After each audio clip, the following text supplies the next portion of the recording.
प्रिय दर्शकों, आज हम आपको ले चलेंगे एक ऐसे अलौकिक रहस्य की ओर जहां आज भी हर रात राधा कृष्ण दिव्य रास लीला रचते हैं। यह है निधिवन, वो पवित्र भूमि जिसे एक परम भक्त ने देखा और दुनिया को बताया।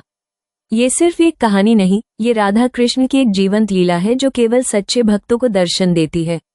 हमारे साथ अंत तक रहें और उस दिव्य भेद को जानें। और हाँ, अगर आपको ये कहानी अच्छी लगे तो कमेंट में जय श्री राधा कृष्ण अवश्य लिखें और हमारे चैनल को सब्सक्राइब करें। स्वामी हरिदास जी का हृदय प्रारंभ से ही राधा कृष्ण के प्रेम में पूरी तरह डूबा हुआ था। वे संसार के किसी भी आकर्षण, भोग या वैभव में नहीं रमे। उनका एक ही ध्येय था, मेरे प्राणों की स्वामिनी श्री राधा रानी और मेरे जीवन के स्वामी श्री श्याम सुंदर। वे ब्रज के वन वन घूमते, कुंज कुंज खोजते कि कहाँ वह भूमि है जहाँ राधा कृष्ण आज भी रास रचाते हों, जहाँ प्रेम का कंपन आज भी जीवित हो। एक दिन स्वामी हरिदास जी गहन साधना के बाद ध्यान में लीन थे। उनका ध्यान इतना गहरा था कि संसार और शरीर की अनुभूति ही मिट चुकी थी।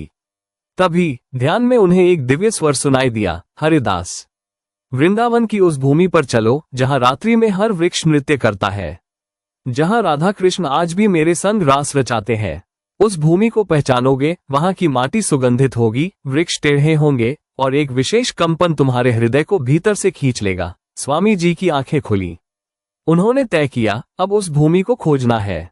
स्वामी हरिदास जी ब्रज की गलियों, वनों और निकुंजों में भटकते रहे। दिन निकलता, रात ढलती, पर खोज जारी रही। वे जहां भी रुकते वही ध्यान में बैठते और ईश्वरीय संकेत की प्रतीक्षा करते। एक दिन वे वर्तमान वृंदावन के दक्षिण पश्चिमी हिस्से में पहुंचे, जहां अब निधिवन स्थित है। उस समय वो जगह एक सुनसान, अजीब सी भूमि थी। वहां के वृक्ष बहुत छोटे छोटे और झुके हुए थे, जैसे नृत्य की मुद्रा में हों। स्वामी हरिदास जी ने जैसे ही वहां चरण रखा, उनका हृदय एक अनजानी प्रेम तरंग से भर उठा। आंखें अपने आप बंद हो गईं। स्वामी जी ध्यान में बैठ गए और अनायास ही एक अद्भुत दृश्य प्रकट हुआ। रात्रि का समय था, चांदनी फैली हुई थी और उसी भूमि पर राधा रानी और श्री कृष्ण के संग असंख्य सखियां रास रचा रही थीं। राधा रानी का रूप ऐसा था जिसे शब्दों में नहीं बांधा जा सकता। कमल के समान नेत्र, मृदु मुस्कान और ऐसी माधुरी की ब्रह्मा तक उसे बांध न सके।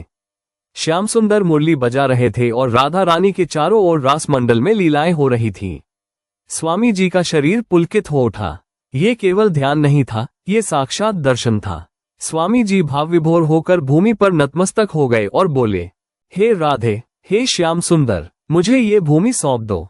मैं इसे तुच्छ नहीं, तपोभूमि मानकर इसकी सेवा करूंगा। इसे संसार को बताऊंगा, यह वही स्थान है जहां राधा रानी स्वयं आज भी रात्रि में प्रकट होती है। दूसरे दिन से ही स्वामी हरिदास जी ने वहां पर कुटिया बनवाए।